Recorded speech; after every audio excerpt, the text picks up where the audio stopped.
Good morning, and thank you for joining us for today's Daily Market Outlook.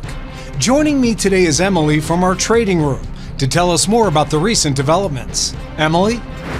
The US dollar advanced against major currencies on Friday, while the Canadian dollar weakened and the Mexican peso edged higher after the White House reiterated that President Donald Trump will impose tariffs. US President Donald Trump's trade tariffs on Canadian and Mexican oil imports will offer European and Asian refineries a competitive advantage against their US rivals.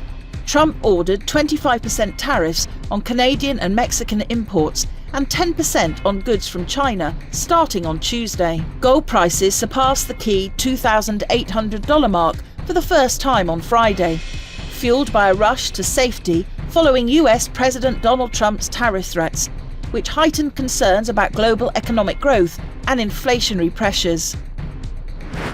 The dollar-yen pair saw moderate gains in the last session. The stochastic indicator is giving a positive signal. The Bitcoin-dollar pair plummeted in the last session. The stochastic indicator is giving a negative signal. The Aussie-dollar pair traded sideways in the last session. The ultimate oscillator is giving a negative signal. Crude oil prices saw moderate gains in the last session. The MACD is giving a negative signal. As we look at the economic calendar for the days ahead, investors should be aware of several key data releases that could shape market sentiment. High-impact events are on the horizon, and understanding their potential influence will be crucial for positioning in global markets. As we monitor these key releases, traders should prepare for potential market volatility.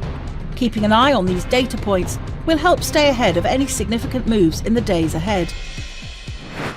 We hope that you've enjoyed today's Market Outlook. On behalf of all of us here, we wish you a productive trading day. Be sure to log in tomorrow morning for the latest news and events from the financial markets. Your trusted choice in online trading.